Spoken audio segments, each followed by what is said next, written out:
Bueno, pues nada, buenas tardes a todos. Bueno, buenos días, dependiendo de dónde nos estén escuchando.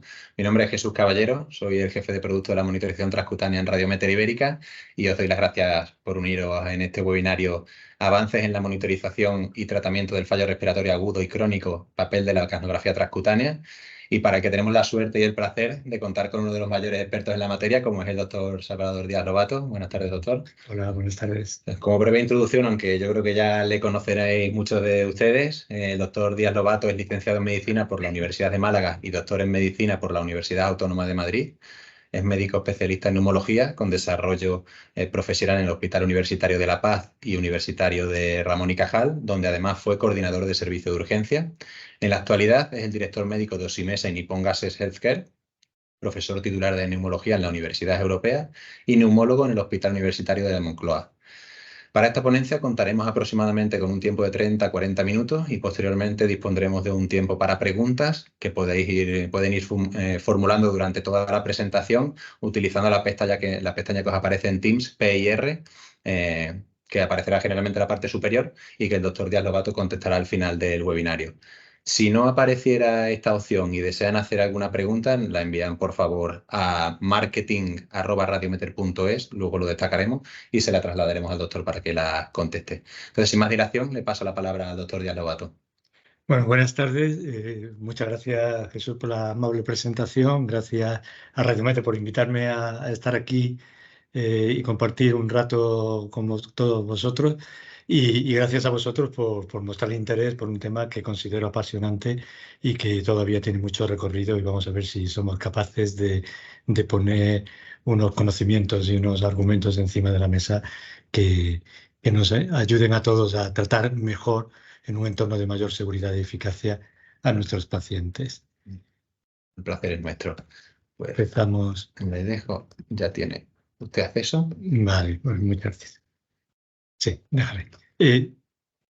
Yo creo que lo que nos hemos dedicado a manejar pacientes con insuficiencia respiratoria en los últimos 30 o 40 años hemos sido unos privilegiados porque hemos tenido la suerte de ver nacer y desarrollarse, ¿no? Crecer y llegar a la madurez diferentes herramientas aplicadas al tratamiento de la insuficiencia respiratoria que nos han permitido que haya un antes y un después en el manejo de esos pacientes, ¿no?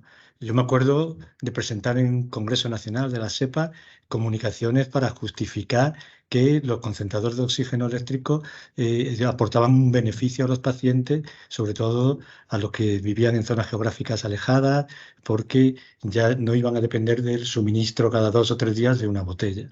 Recuerdo cuando apareció la CEPAP a finales de los años 80 aquí en España y con qué cariño y con qué cara de niños con zapatos nuevos vimos esos primeros pacientes ser tratados con CEPAP y un cambio, ¿no? Que vamos a contar de lo que ha significado la CEPAP.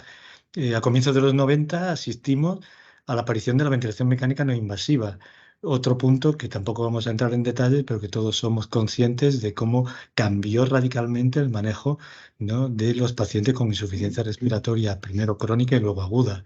La oxigenoterapia portátil, la aparición de alto flujo en los últimos 10 años, ¿no? que ha venido a encumbrarse ya completamente durante la pandemia COVID y si no hubiera sido por la terapia de alto flujo, pues no hubiéramos conseguido estos estándares de supervivencia que hemos tenido al final en el tratamiento de los pacientes con neumonía por COVID. Ahora, recientemente, ya empezamos a hablar de modalidades ventilatorias dentro de la terapia de alto flujo. Es decir, juntando todo esto, lo que denominamos ahora mismo terapias de soporte respiratorio no invasivo, pues es una herramienta o son unas herramientas de una importancia tremenda a la hora de manejar pacientes con insuficiencia respiratoria, tanto aguda como crónica.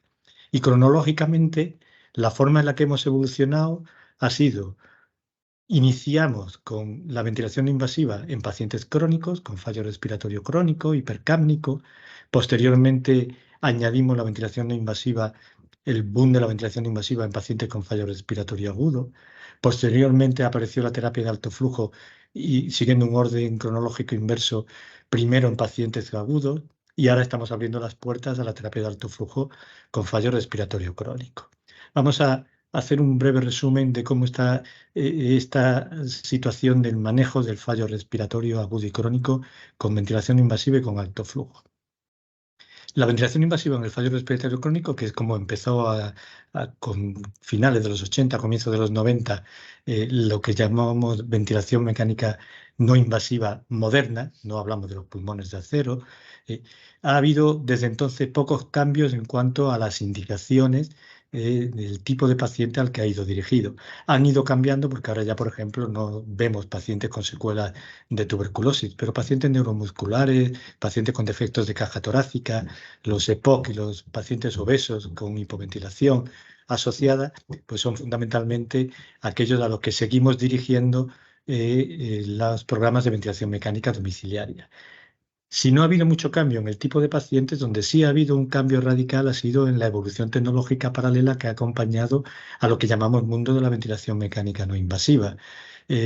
Pasamos de equipos muy sencillos como la BiPAP de Respironis, que veis aquí en el margen inferior de la diapositiva, ¿no? La famosa BiPAP ST20 o ST30, el aparato de la señorita Pepis, que me decía a mí el intensivista de mi hospital cuando me presentaba con un aparatito de esto para llevarme un paciente a la planta con un destete difícil, pues estos aparatos han ido incorporando tecnología.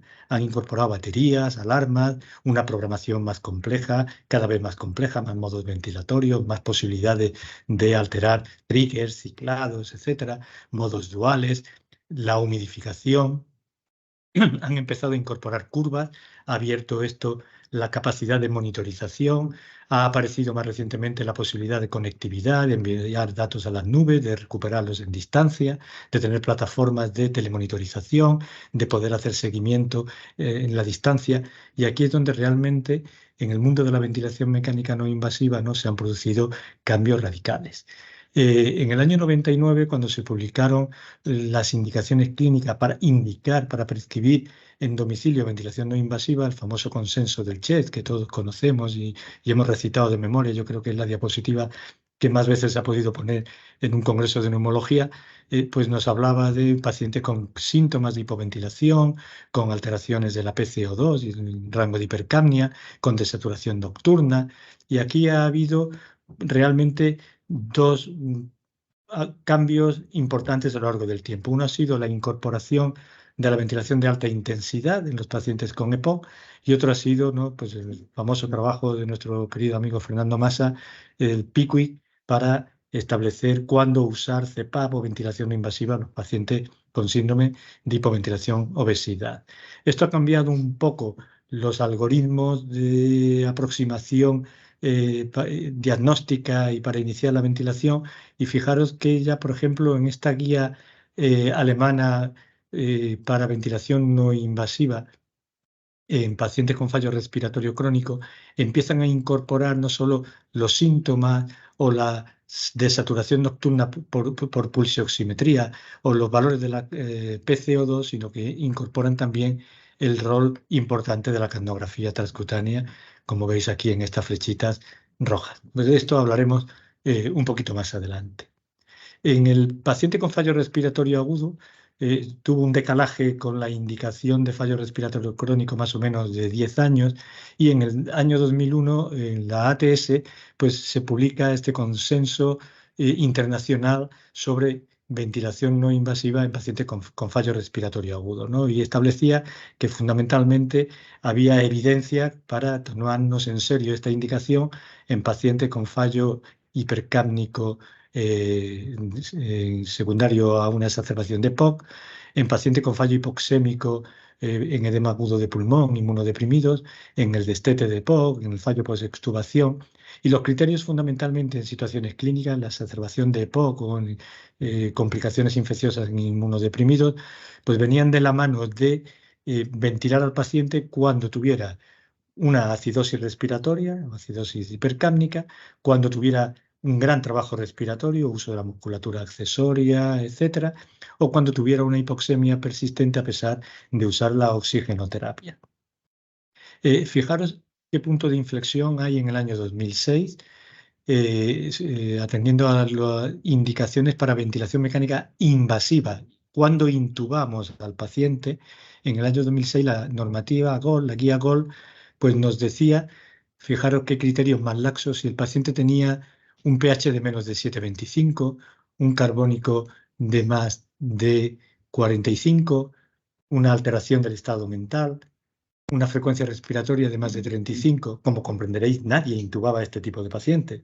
Y eso hizo que justo el año 2007 desaparecieran de estos listados estos criterios relativos, y ahora mismo lo que predomina y el protocolo que aplicamos en la mayoría, en todos los centros que hacemos ventilación no invasiva, es que independientemente de cuál sea el nivel de pH, del grado de conciencia, de PCO2 o de frecuencia respiratoria, al paciente se merece un intento de inicio de tratamiento con ventilación no invasiva, y solo si hay criterios de intubación inmediata, alteración hemodinámica, contraindicación para la ventilación invasiva o fracaso de la ventilación que hemos iniciado, pues entonces es cuando tenemos que intubar al paciente. Y cuando estamos peleándonos en todo este batiburrillo, aparece la terapia de alto flujo. Y aparece también con un crecimiento de utilización exponencial. Y la pregunta es, ¿cómo una cosa tan sencilla o tan simple, aparentemente, como es unas cánulas nasales conectadas a un equipo con un humidificador y una turbina que es capaz de generar flujos de 60 litros por minuto, cuando una CPAP te origina 100 litros o un ventilador te origina 150 o 200 litros por minuto de flujo, pero cómo entra en nuestros protocolos y procedimientos de tratamiento y se hace tan popular? Y la pregunta es ¿por qué? Con el paso de los años, en estos últimos 10, 12 años que lleva el alto flujo a nuestra disposición en los hospitales, pues hemos ido viendo que son varios los mecanismos de acción por los que actúa, muchos de ellos, o prácticamente todos, que nos recuerdan al mecanismo de acción o a los mecanismos de acción de la ventilación no invasiva, dependiendo de la magnitud del efecto, pero los mecanismos son similares, y viendo también que es una terapia de amplio espectro porque todos los mecanismos, todos estos cajoncitos de calores, lavado de CO2, disminución de la resistencia inspiratoria, la generación de una presión positiva expiratoria, todos estos mecanismos se imbrican. Veis que todas las flechitas se empiezan a cruzar y cada uno de ellos están involucrados fisiopatológicamente en la resolución de problemas diferentes. Por lo tanto, como digo, a día de hoy se ha ganado la consideración de que es una modalidad ventilatoria no invasiva eh, y un tratamiento de amplio espectro de la insuficiencia respiratoria. Lo último, que como hemos hecho una alusión al inicio, es la descripción de modalidades ventilatorias dentro de la terapia de alto flujo, porque cada uno de estos efectos los podemos magnificar en un sentido o en otro, dependiendo del tipo de paciente. Y podríamos hablar de una regulación específica si lo que pretendemos es tratar un paciente hipercápnico con terapia de alto flujo, utilizando cánulas pequeñas que permitir que el paciente tenga la boca abierta, o utilizar una modalidad, una regulación de parámetros más enfocada para el tratamiento de pacientes con fallo respiratorio hipoxémico, utilizando cánulas más grandes, cerrando la boca del paciente o incluso poniendo una mascarilla quirúrgica por encima de la cánula. En esta gráfica, en este cuadrito que a mí me gusta mucho, vienen los efectos de la terapia de alto flujo divididos en aquellos durante la inspiración y durante la expiración. Y yo cuando lo vi, lo primero que se me vino a la cabeza es esto, es como una ventilación de doble nivel. Una ventilación de doble nivel de presión también tiene efectos durante la inspiración y durante la expiración. Y en definitiva, la reducción del trabajo respiratorio, el reclutamiento alveolar, el lavado de CO2 a través del lavado del espacio muerto, son mecanismos muy similares a los que se producen cuando aplicamos una ventilación de doble nivel de presión.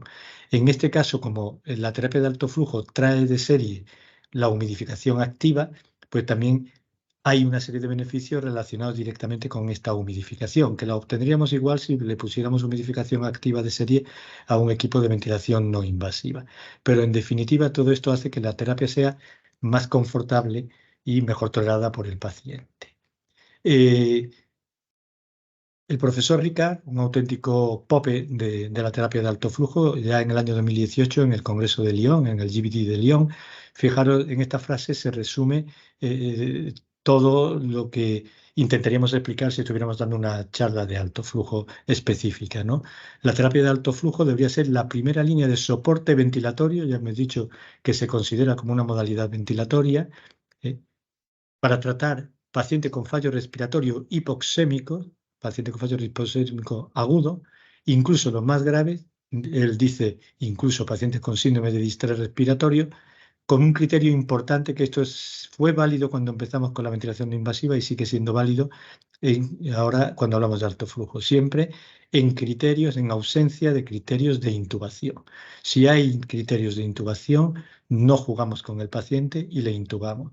Pero si no hay estos criterios, no jugamos con el paciente y le tratamos con terapia de alto flujo, con fallo respiratorio hipoxémico agudo. Y así lo recogen todas las guías y todos los algoritmos que están publicados en este momento. Fijaros en este algoritmo, si el paciente acude a nosotros con un fallo respiratorio agudo hipoxémico y no tiene criterios de intubación y de ventilación mecánica invasiva, pues tenemos que empezar con terapia de alto flujo y luego continuar esa terapia en el tiempo, monitorizarla, ver si va bien el paciente, seguimos hasta que llegue la mejoría y el destete de la terapia de alto flujo, pero si aquello va mal o el paciente se torna hipercápnico o el paciente evoluciona de una manera que desfavorable sin tener criterios de intubación, pues entonces cuando aparece la posibilidad de usar como segunda opción la ventilación no invasiva. Y fijaros que estamos hablando de una evolución desfavorable en la que el paciente, por ejemplo, empiece a retener carbónico. Y aquí vamos a tener que implementar herramientas para detectar precozmente si ocurre esto. Si el paciente que está con terapia de alto flujo, que es un paciente que puede ser un paciente EPO, un paciente con factores de riesgo de hipercapnia, y estamos con terapia de alto flujo y con una FiO2 alta, pues tendremos que vigilar como más, con más entusiasmo, ¿no?, la aparición precoz o la tendencia precoz hacia la hipercapnia. Con el COVID pues ha pasado lo mismo, los algoritmos que al final hemos estado utilizando reproducen estos criterios. El paciente viene con COVID, con su neumonía bilateral, ¿tiene criterios de intubación? Sí, se intuba. No, tratamos con alto flujo. Y en el caso de que haya en algún momento una evolución desfavorable sin criterios de intubación, pues aquí nos permite tratar como segunda opción hacer un ensayo de ventilación no invasiva. ¿Qué pasa con la terapia de alto flujo en pacientes hipercápnicos? Bueno, sin entrar en detalles y a desglosar artículos, la situación actual es que un paciente con una exacerbación de POC, que es el prototipo de paciente con fallo respiratorio hipercápnico, que es el más frecuente que vemos en los servicios de urgencia, en los servicios de neumología. Si el fallo es puramente hipoxémico, vamos a tratarlo con terapia de alto flujo, pero si presenta acidosis respiratoria y por el motivo que sea no podemos aplicar ventilación no invasiva, por intolerancia, por efectos secundarios, por fracaso de la técnica, por rechazo del paciente, pues ahí podemos considerar la terapia de alto flujo. En este caso, ocurre el orden de prioridades al revés. El primer actor que entra en juego es la ventilación no invasiva y en segundo lugar la terapia de alto flujo. En el Ramón y Cajal, en mi hospital, teníamos este protocolo.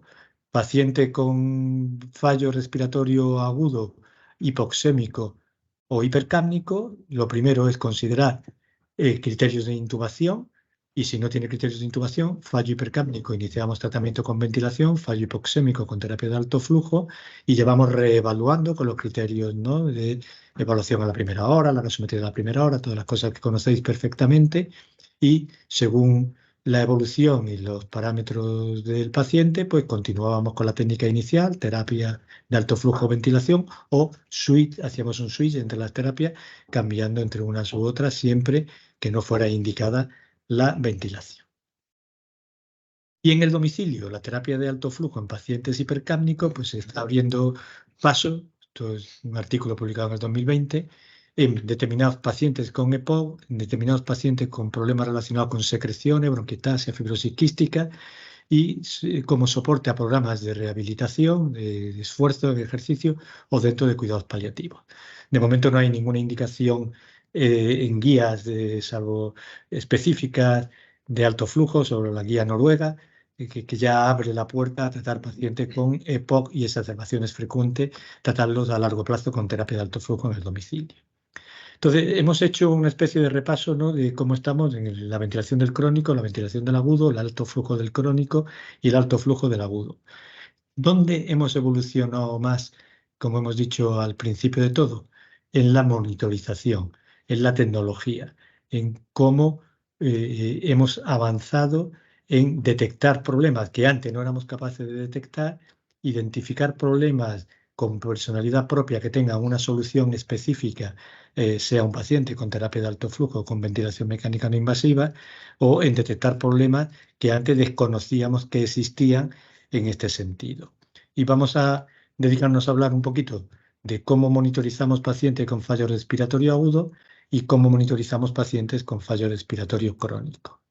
Los pacientes con fallo respiratorio agudo, pacientes con fallo respiratorio hipercápnico, la mayoría de guías y de consensos, como hemos visto, nos dicen que empecemos con ventilación mecánica no invasiva, que tengamos datos basales del paciente, datos clínicos del nivel de conciencia según la escala de Glasgow, datos de trabajo respiratorio y datos gasométricos, ¿no? El pH, el PCO2 y por encima de todo esto la frecuencia respiratoria. Y en la mayoría de las guías se refieren a una revaloración del paciente inicial a la primera hora, algunas hablan de dos, o de entre las 2 primeras horas, para revalorar el nivel de conciencia, trabajo respiratorio, frecuencia respiratoria, nivel de acidosis, nivel de hipercapnia. Y si hay tendencia a la mejoría en esta primera hora de alguno de estos parámetros, si el paciente tenía un Glasgow de 8 y ahora tiene un Glasgow de 10, o tenía una frecuencia respiratoria de 38 y ahora tiene de 32, es decir, hay una tendencia a la mejoría del pH carbónico, frecuencia respiratoria, nivel de conciencia, es lo que hemos considerado siempre desde hace más de 20 años factores predictivos de éxito, y a partir de ahí continuar el tratamiento, porque tenemos una probabilidad muy alta de que si monitorizamos al paciente y prevenimos que aparezca alguna complicación, contraindicación, efecto secundario, ya somos proactivos en la toma de decisiones, pues el paciente va a terminar con éxito y vamos a poder destetarle de la ventilación que hemos empezado. En un primer momento, ¿cómo hacíamos esto? Aparte de la valoración clínica, las curvas del respirador, la pulsioximetría, pues lo que hacíamos eran gasometrías periódicas al paciente. Ya también desde hace bastantes años, pues han aparecido una corriente de opinión aportando el valor que nos trae la capnografía transcutánea a este tipo de pacientes para evitar pincharles sucesivamente o cogerles, tomarles una arteria radial, que es lo que se hacían sobre todo en unidades de críticos o en unidades de cuidados intermedios respiratorios o unidades de alta dependencia, con lo cual añade complejidad y muchas veces el tener un paciente con una gasometría arterial en algunos hospitales era ya criterio de manejar, tener que manejar ese paciente en unidad de cuidados intensivos. Fijaros, aquí hay dos artículos, la rayita roja nos pone un antes y un después. Este artículo del año 2014, técnica para monitorización del dióxido de carbono en la sangre, pues como en el entorno de UCI, departamentos de urgencia o pacientes con fallo respiratorio agudo, le daban un valor relevante a la gasometría arterial en la primera columna, y en la última columna, fijaros, negativo, negativo, negativo, la presión transcutánea de CO2 no le daban ningún valor. Esto cambió la tendencia a nivel mundial ya en el año 2019. Fijaros, este otro artículo como lo que viene es a poner en valor la precisión y la seguridad de la monitorización de la presión transcutánea de CO2 y decirnos cómo si pretendemos encontrar equivalencias exactas entre los valores que nos da una gasometría de PCO2 y los valores de una PCO2 transcutánea, pues ahí no se trata de conseguir eso, pero a la hora de darnos un valor de tendencia de comportamiento del CO2 en el organismo del paciente es donde adquiere su máxima expresión. Y fijaros también en este artículo que nos viene a decir, nos vienen a dar recomendaciones sobre la temperatura que tenemos que utilizar en el sensor, dónde colocar el sensor. Aquí prefería el lóbulo de la oreja, y decían, y si pones en otro lado, sube la temperatura. Bueno, estos ya son protocolos y pueden depender de los equipos que se utilicen, ¿no? Pero fijaros que ya en el entorno de UCI, en el entorno de paciente con fallo respiratorio agudo, en el entorno de paciente con fallo respiratorio crónico o incluso en el entorno de pacientes en las consultas fuera del hospital, requiriendo test de función pulmonar, adaptaciones a la ventilación, el domicilio, como ahora veremos algún ejemplo, pues se abre campo de valor para la cardiografía transcutánea. Entonces, venimos de un escenario en el que la monitorización de la PCO2 se ha ido convirtiendo en esencial para valorar pacientes con insuficiencia respiratoria aguda, que es necesario habitualmente, frecuentemente, monitorizar los cambios a lo largo del tiempo y esto es mejor que realizar mediciones sistemáticas, una gasometría cada 8 horas y no sabemos qué ha pasado en ese intervalo de 8 horas, que el método de referencia para medirlo ha sido la gasometría arterial, pero esto tiene pues, la complejidad que tiene de pinchazos, una técnica invasiva. El colocar una vía arterial, ya hemos hablado que requiere subir de nivel de complejidad al paciente y tiene otro tipo de riesgo, y que la alternativa que se ha demostrado fiable y segura, como ponía ya este artículo, esta revisión sistemática del año 2019, es la presión transcutánea de CO2 y que para medir la tendencia de los pacientes, pues es su nicho de opción, ¿no? Entonces, los pacientes con fallo respiratorio agudo, pues nos puede servir para monitorizar el CO2, para vigilar el comportamiento del CO2 en pacientes con riesgo de hipercapnia. Hemos hablado, por ejemplo, en pacientes que ponemos en terapia de alto flujo, en pacientes que ponemos con oxigenoterapia convencional, en pacientes que empezamos con ventilación, pues ahí la presión transcutánea de CO2 nos permite ser proactivos en la hora de detectar precozmente un cambio de tendencia en los valores de CO2 del paciente hacia la hipercapnia y actuar de manera eh, eh, coordinada y coherente.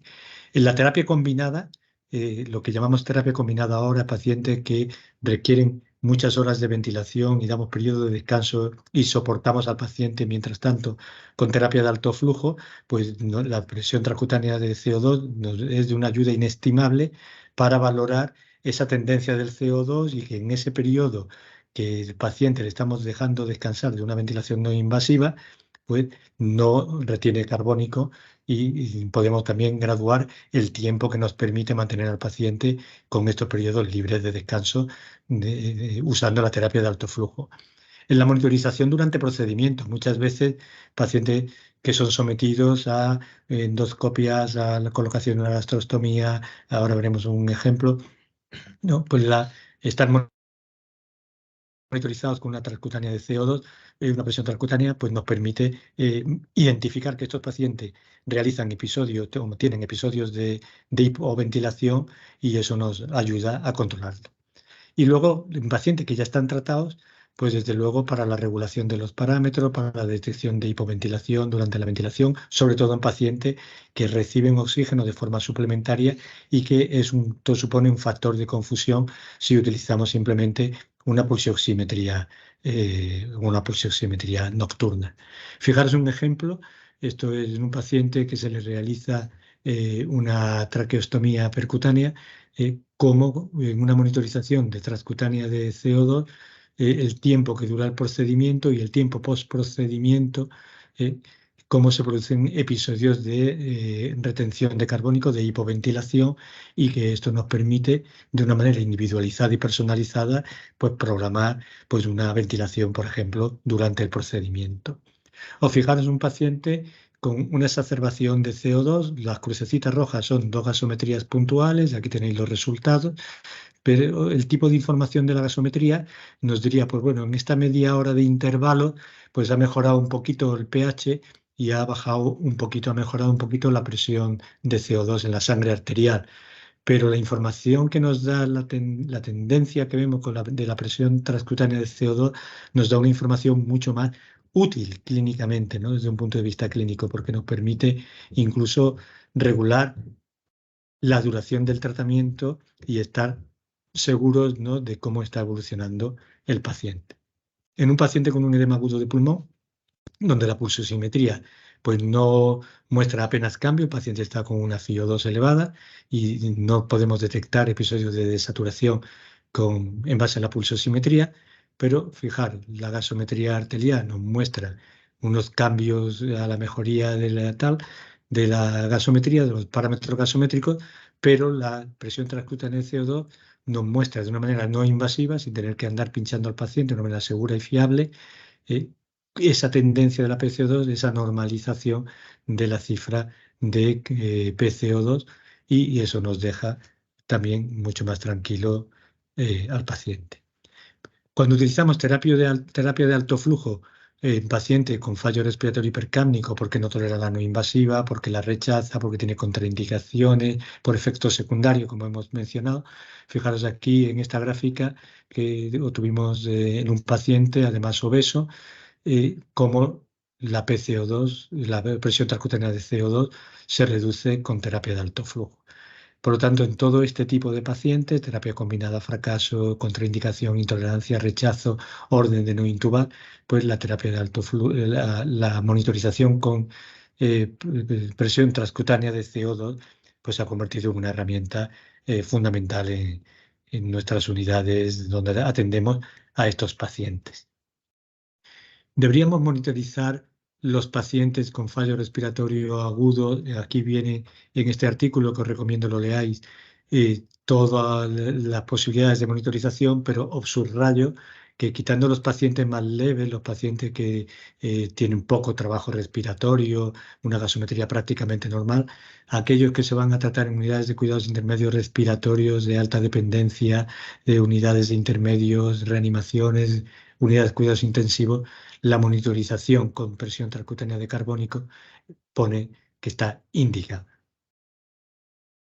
Entonces, en pacientes con fallo respiratorio agudo, todo lo que hemos comentado, vamos a ver un mundo radicalmente diferente como es el paciente con fallo respiratorio crónico, donde la aparición de las curvas de los ventiladores ha supuesto un hito, una revolución para enterarnos de qué está pasando en el interior del paciente, todo el mundo de las asincronías, pero aquí también la monitorización del CO2 pues ha venido a convertirse en importante. El manejo de un respirador es realmente cada vez más complejo porque aparecen nuevos modos ventilatorios, aparecen posibilidades de retocar como un sastre, hacer una ventilación a medida, trocar el punto de trigger, la rampa, el punto de ciclado, los tiempos inspiratorios, mínimos, máximos, los tiempos expiratorios. Podemos tocar, podemos poner modos inteligentes, modos con volúmenes asegurados, garantizados. Es decir, esto cada vez escapa más del alcance de un profesional con una formación básica y requiere una profesionalización cada vez más importante de los médicos que nos dedicamos a ventilación mecánica no invasiva. Y en este mundo se estructura la aproximación de la monitorización al paciente en estadios de complejidad creciente. Todos los pacientes que están con ventilación no invasiva en domicilio, en una planta de crónicos, pues requieren una evaluación sistemática. La evaluación sistemática va a depender de una valoración básica que hay que hacerla a todos los pacientes y que dependen además de la enfermedad de base, de la gravedad de la insuficiencia respiratoria, de la evolución de la enfermedad respiratoria, y cuando decimos esto a todos se nos viene a la cabeza los pacientes con ELA, de los resultados que obtenemos con la ventilación, pero también hay un segundo escalón de una evaluación más sofisticada, más compleja, que debe practicarse a continuación de la evaluación básica en grupos seleccionados de pacientes. Desde un punto de vista clínica, por supuesto que nos gusta que el paciente mejore de la disnea, mejore de la somnolencia, de los síntomas de hipoventilación, que el paciente nos diga que no tiene efectos secundarios, que tiene una buena calidad de sueño. Pero no olvidar que lo primero que hace un paciente cuando está en su casa solo es ponerse la máquina como quiere ponérsela, y tenemos que trabajar esto porque muchas veces el fracaso de la ventilación en domicilio depende de una mala educación del paciente. A todos nos gustaría tener esta paciente entregada con entusiasmo a la ventilación, pero luego tenemos este otro tipo de pacientes, ¿no? Fijaros, era una paciente que no toleraba la ventilación y un día viene a la consulta y me dice: doctor, ya he conseguido tolerar la ventilación. Yo me eché a temblar porque me esperaba lo mejor y lo peor. Venía con la máquina, como siempre vienen a la consulta, y digo, bueno, ¿cómo te colocas? Fijaros que la mascarilla está encima de la tubuladura, encima de la máquina, y las gafas nasales de oxígeno, que debería ir la conexión de oxígeno de su concentrador domiciliario a la toma en T, a la conexión en T de oxígeno aquí, la había conectado directamente al tubo del respirador. Es decir, que la mascarilla, el respirador estaba ventilando el ambiente y la paciente recibiendo nada a través de unas cánulas nasales. Así cualquiera tolera la ventilación, ¿no? O fijaros, este paciente, no sé si os dais cuenta que se ponía la mascarilla encima de las cánulas nasales de oxígeno, que la tiene pisada por la mascarilla, por lo tanto poco oxígeno además podía llegar. O pacientes que como medida antiescara para protección de la nariz, pues hacen inventos caseros que muchas veces pues dificultan una buena ventilación. O aquellos que se toman a rajatabla lo de lavar y desarmar los arneses y luego aquello es un puzzle que no saben cómo armarlos, y esto genera pues desequilibrio de fuerzas en los arneses que se traccionan más hacia un lado que hacia el otro, que hacen efectos secundarios, fugas imposibles de corregir, que los ingresamos en el hospital para ver por qué va mal la ventilación y nos tenemos que olvidar de los síntomas, de la gasometría, de la radiografía, de las curvas. Lo que tenemos que hacer es colocarle bien la mascarilla al paciente, ¿no? O pacientes que utilizan filtros humidificadores que están contraindicados en ventilación no invasiva porque generan resistencias inasumibles muchas veces por los respiradores domiciliarios, y que, fijaros aquí, con secreciones, con sangrados, por la nariz, en fin, desastre.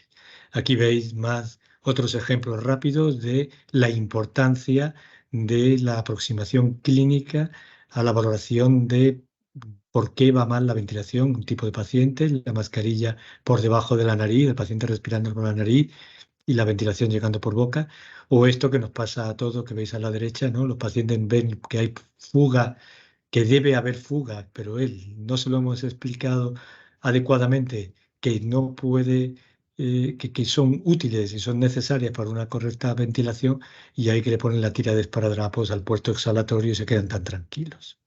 Entonces, una vez que hemos corregido todo esto, si el paciente va mal, tenemos que recurrir a los gases arteriales. Y históricamente hemos realizado gasometría diurna al venir el paciente a la consulta de forma espontánea. Un paciente en ventilación tiene una gasometría con una PCO2 normal en consulta, pues siempre hemos asumido que la ventilación nocturna era correcta, lo cual es un craso error. O otras veces hemos hecho la PCO2 a primera hora de la mañana, ingresamos al paciente y a las 6 de la mañana pues se le hacía la gasometría todavía con la ventilación puesta. Otras veces hemos hecho barbaridades, ha habido compañeros y protocolos hospitalarios de hacer una gasometría a las 3 de la mañana con el paciente plenamente dormido. Claro, se despertaba al notar el pinchazo, y esta es la forma de valorar la PCO2 que en la mayoría de los hospitales hemos hecho. Y una forma también de valorar la utilidad, la eficacia de la ventilación ha sido la pulsioximetría nocturna bajo ventilación, ¿no? Menos mal que hace años apareció el grupo Somnobeni francés, que luego en España se cogió esta iniciativa y se sumaron los esfuerzos de ambos grupos. Y en España pues vino a llamarse Grupo Gaudí, y es un grupo que ha trabajado muy duro en cómo hacer una aproximación sistemática del paciente que tiene ventilación nocturna.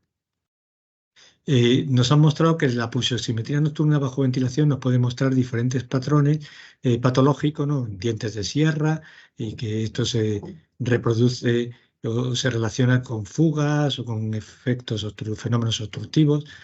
O tenemos desaturación con fenómenos de hipoventilación clara, que también nos puede orientar hacia fugas o hacia ventilación insuficiente. Pero lo que ha dejado claro y ha puesto encima de la mesa es que una saturación normal, una pulsioximetría nocturna normal, no implica que el paciente esté bien ventilado. Sobre todo pacientes que tienen parénquima pulmonar normal, es el caso de pacientes neuromusculares, en niños, en jóvenes, en pacientes que tienen ventilación y oxígeno o en pacientes, patologías caracterizadas por un nivel elevado de saturación al inicio del estudio, ¿no? Muchos pacientes con ELA, por ejemplo, cuando iniciamos. O sea que ya somos capaces de entender que hay determinadas situaciones y determinados tipos de pacientes en que una PCO2 diurna normal o incluso una pulsioximetría nocturna con ventilación no es normal. Entonces, fijaros aquí esta pulsioximetría que más o menos se mantiene toda la noche por encima de 90, que tiene una mínima tendencia a la oscilación, pero que con una canografía transcutánea nocturna pues podemos evidenciar un grado de hipercapnia nocturno muy alto y además prácticamente en ausencia de fugas. No hay una hipoventilación nocturna clara y manifiesta en este paciente.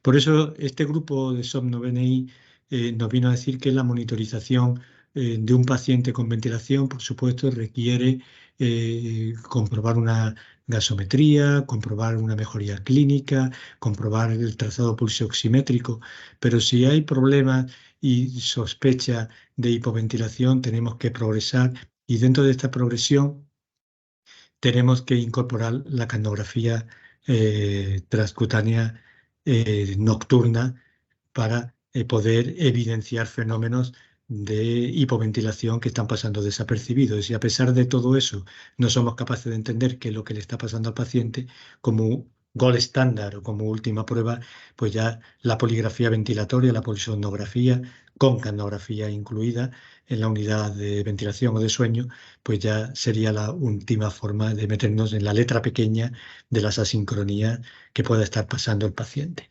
Fijaros aquí ejemplos, ¿no? Un ejemplo claro donde hay una correlación entre el trazado pulsioximétrico nocturno con episodios francos de desaturación que se acompañan de episodios de hipoventilación, de hipercapnia en la canografía transcutánea nocturna. O fijaros la utilización, la utilidad de la canografía transcutánea durante el inicio de la ventilación no invasiva, ¿no? Estamos trabajando, los rombitos rojos son gasometrías realizadas al paciente. Fijaros qué cantidad de gasometría que le podemos ahorrar al paciente si utilizamos la primera gasometría como referencia al inicio, porque luego la canografía transcutánea y la pulsioximetría pues van ahí en consonancia con la evolución clínica y con la eficacia ventilatoria, ¿no? de la ventilación que está realizando el paciente. Fijaros aquí, iniciación de la ventilación mecánica en el domicilio. Es complejo realizar gasometrías en el domicilio, se pueden hacer, pero pinchar al paciente, ponernos a complicaciones con el pinchazo en el domicilio, aunque disponemos de gasómetros portátiles, pero es mucho más cómodo para el paciente y nos permite tener una mejor información de la tendencia de la PCO2 si utilizamos sistemas transcutáneos. Y aquí veis cómo en el grupo que se hizo, se aplicó el protocolo de inicio de ventilación en el domicilio comparado con el grupo que se hizo con ingreso hospitalario, pues que no hay diferencia, con lo cual la iniciación de ventilación mecánica en el domicilio del paciente pues tiene la misma eficacia y seguridad utilizando canografía transcutánea que si lo hacemos en el domicilio. Fijaros un paciente con ELA en ventilación espontánea. El paciente se somete a episodios de oxigenoterapia nocturna y como una hipercapnia que tiene ahí ya franca, como se deteriora todavía más y como si controlamos con ventilación no invasiva y monitorizamos con presión transcutánea, pues podemos ver cómo se mantiene toda la noche, ¿no? Con ventilación mecánica, con rangos de hipercapnia dentro de cifras normales. O fijaros, para titular ventilación no invasiva, en este estudio se cogió grupos de pacientes y se determinaron los settings del respirador que tenían en ese momento, la IPAP y la EPAP, y se vieron con canografía transcutánea que 70% de los pacientes hubo que cambiar o bien al alza o bien a la baja esos settings. Es decir, que en un 70% de los pacientes estaban infratratados o sobretratados, infraprogramados o sobreprogramados los parámetros del respirador, lo cual nos abre otra puerta de utilidad a la utilización de capnografía transcutánea. O fijaros en este estudio que se tratan a los pacientes que se obtienen valores basales con CPAP, con un doble nivel de presión en ST o con un doble nivel de presión en modo AVAPS, como la PCO2 transcutánea pues, va mejorando, y esto nos permite también seleccionar la modalidad ventilatoria que requiere el paciente. Esto hace que fuera del domicilio pues ya aparezcan también protocolos de actuación en las consultas con utilización de capnografía transcutánea para determinar, para resolver problemas de pacientes que realizan ventilación mecánica domiciliaria. Estoy terminando ya, yo creo que es la última o la penúltima diapositiva, y como resumen de todo lo que vamos hablando, ¿no?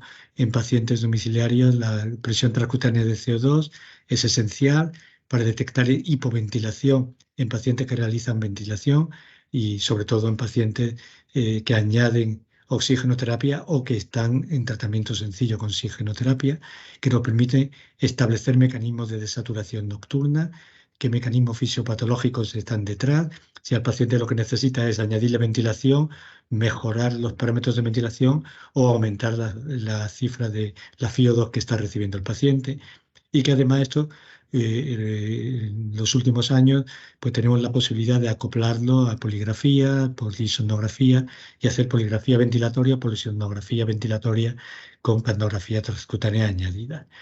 Yo creo que la modernización de la ventilación mecánica no invasiva, utilizando las curvas de ventilador, las bandas y la presión transcutánea de CO2 con la pulsiosimetría que lleva incorporada en los capnógrafos, es el gold estándar en este momento para monitorizar a pacientes con fallo respiratorio crónico, y que la capnografía transcutánea es una herramienta útil para monitorizar pacientes seleccionados con fallo respiratorio, tanto agudo como crónico, ya reciban ventilación como alto flujo.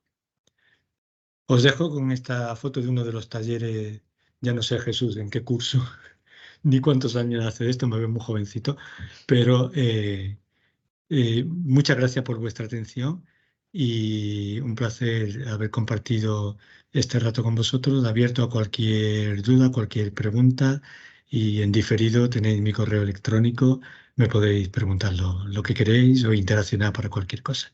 Muchas gracias. Muchas gracias, doctor. La verdad que ha sido una ponencia bastante interesante y, desde mi punto de vista, bastante interesante. Entonces, bueno, aunque todo ha estado también muy bien explicado y muy completa, abrimos ahora el periodo de preguntas. Por favor, utilizad la pestaña de P y R dentro de Teams para realizar las preguntas que tengáis o las dudas que tengáis, que queráis que el doctor nos conteste, y bueno, las iremos contestando sobre la marcha.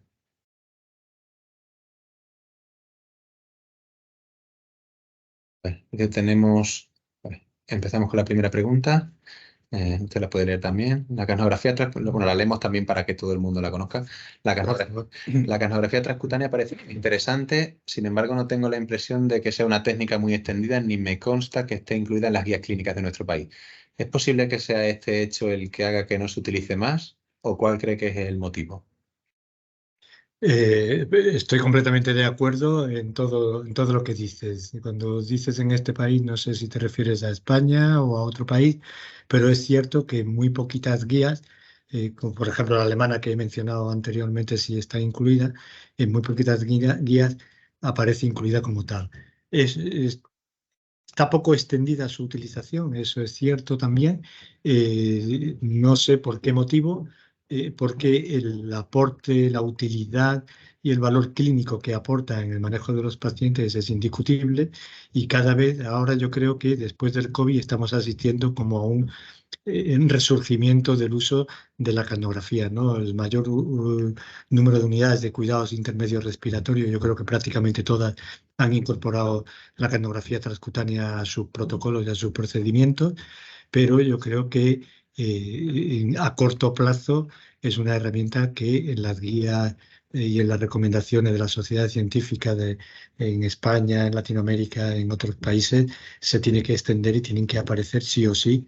Y esperemos que en un par de años sea una técnica tan común en todas las unidades y en todos los sitios donde tratamos pacientes con fallo respiratorio, tanto agudo como crónico, sea tan común como tener un pulso oxímetro. Vamos a ver si entra alguna pregunta más. Mientras tanto, a mí sí me gustaría, por ejemplo, preguntarle, doctor, quizá cuál sería a lo mejor las indicaciones de uso, por ejemplo, con la capnografía en tidal o la capnografía transcutánea, dependiendo del tipo de pacientes que tengan, de que en muchas unidades sí que se puede utilizar la capnografía en tidal y en otro, bueno, se utiliza la transcutánea, pero bajo su criterio, ¿cuál podría ser, ¿no?, con la indicación? Bueno, en los inicios de la ventilación no invasiva empezamos a trabajar todo con capnografía en tidal porque era lo que teníamos en ese momento y los equipos que utilizábamos eran en tidal y pronto se vio que aportaba poco valor en el manejo de la ventilación no invasiva, fundamentalmente porque la aparición de fugas, de la fuga ya controlada o la aparición de fugas no intencionadas, pues interfiere directamente con lo que va a medir el end-tidal, ¿no? Y de hecho hay montones de publicaciones que desaconsejan la utilización de capnografía end-tidal cuando utilizamos ventilación mecánica no invasiva. En cambio de esto, el uso de una capnografía transcutánea es lo que ha venido a posicionarse en todos los trabajos, en todas las investigaciones que se realizan y que están publicadas para controlar, como hemos mostrado algunos, porque no teníamos tiempo para meternos en profundidad en hacer un desarrollo de la evidencia científica que hay publicada, pero en todos los trabajos como inicio de la ventilación, como detección de hipoventilación nocturna, como asociado a las poligrafías ventilatorias, que hay poco publicado, pero hay mucha experiencia y mucha evidencia en los centros que sí se dedican más específicamente a la utilización, ¿no? Y prácticamente casi nadie utiliza en tidal, salvo en condiciones experimentales, porque quieran comprobar o analizar en tidal versus transcutáneo, como este estudio que hemos visto, uno de los que he presentado, pero realmente el end-tidal tiene poca aplicabilidad en ventilación no invasiva y la capnografía transcutánea es la que tiene que ganarse el terreno y comenzar a utilizarse más de lo que se utiliza realmente en este momento. Gracias. ¿Alguna pregunta más? A ver, nos hace una pregunta en inglés. Saturation does not have a good relationship with ventilation and also oxygenation. Why not use TCO2 instead of saturation? La traducimos un poco. La saturación parece que no tiene una buena relación con la ventilación, ¿no?, y con la oxigenación. Imagino que a la hora de valorar la oxigenación y la ventilación, ¿por qué no se usa el oxígeno transcutáneo en lugar de la saturación de oxígeno? Oh, thank you for your comment. My answer is going to be Spanish, okay? Es cierto que hay un grupo de pacientes donde la pulsioximetría no refleja exactamente lo que está ocurriendo. Y ya hemos mencionado pacientes con parénquima pulmonar normal, pacientes que reciben oxígeno suplementario.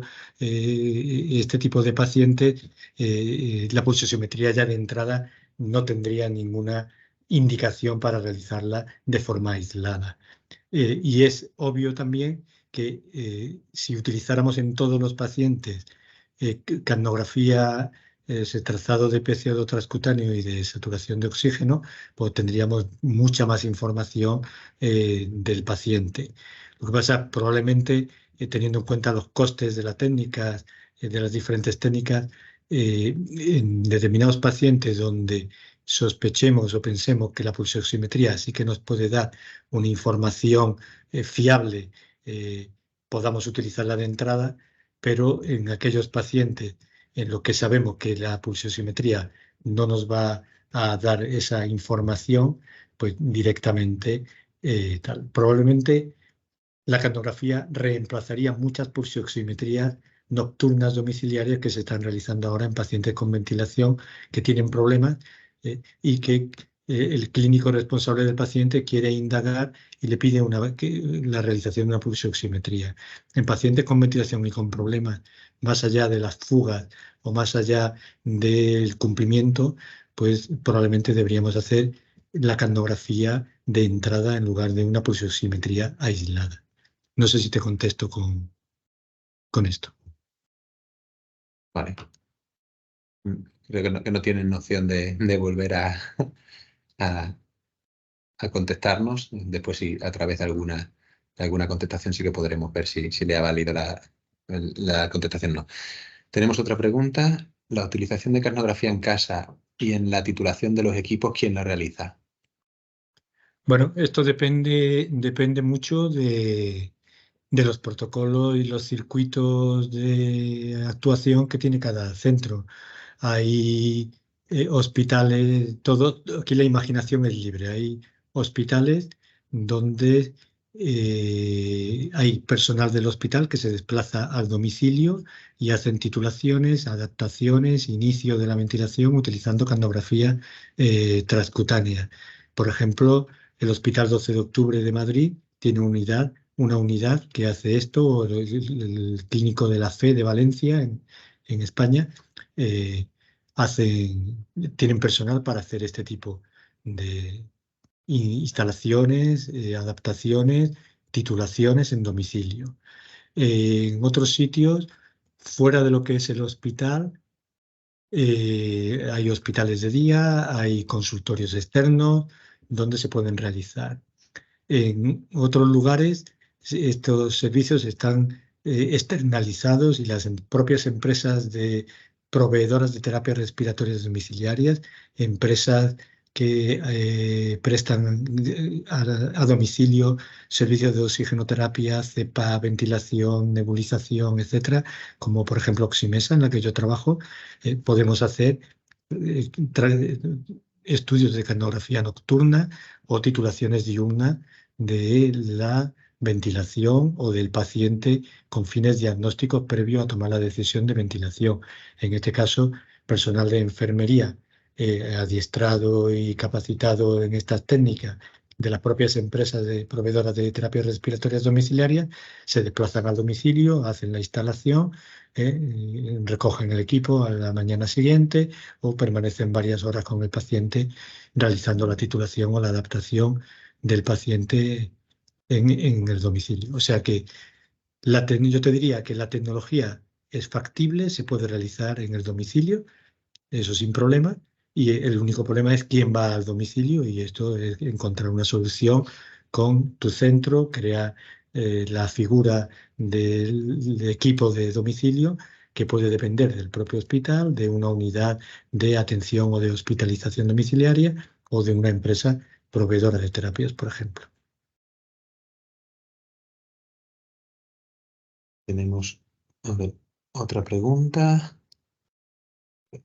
¿Cuál sería la mejor combinación de la gasometría arterial y el CO2 transcutáneo en la monitorización del fallo respiratorio? ¿Sería igual en el paciente agudo y en el crónico? Bueno, la mejor combinación vienen en los protocolos de actuación en el paciente con fallo respiratorio agudo. Nosotros siempre necesitamos una gasometría inicial que nos diga la situación de intercambio de equilibrio ácido-base del paciente. No, con la cartografía no tenemos información del pH, ni del bicarbonato, ni de otros factores que pueden estar interfiriendo, que pueden ser interesantes para nosotros. Y lo que se ha puesto siempre en discusión es cuántas gasometrías tenemos que realizarle al paciente en sustitución o en alternativa a la utilización de la cartografía transcutánea.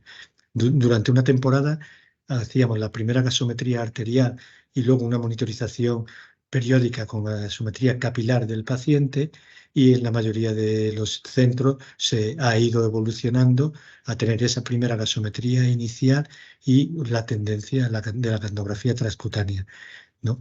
Y sin necesidad de repetir una gasometría de control al paciente una vez que la mejoría del paciente clínicamente, la mejoría de la frecuencia respiratoria, la mejoría del nivel de conciencia y la práctica normalización de la CO2 transcutánea, pues no necesitamos más gasometría de control. En paciente con fallo respiratorio crónico, pues ahí el paciente va a tener una gasometría en algún momento realizada, pero si hablamos del inicio de la ventilación y de la adaptación de la ventilación, el paciente tendrá su valoración funcional respiratoria realizada con la espirometría, presiones musculares, gasometría, etcétera, y la adaptación que hagamos en el domicilio o hagamos en el hospital de día del hospital, hagamos en la planta de hospitalización o donde sea, la podemos realizar con la CO2 transcutánea sin ningún tipo de necesidad de pinchar al paciente otra vez. De acuerdo, pues muchísimas gracias. Hemos llegado ya a las 6, la hora límite, la hora de finalización del webinario. Si disponen de alguna pregunta más, por favor, envíenosla y se la redirigiremos al doctor Díaz Lobato para su contestación en la medida de lo que le permita el tiempo. Así que nada, solo agradecer, muchísimas gracias, doctor, muchísimas gracias. ¿Hay alguna otra pregunta?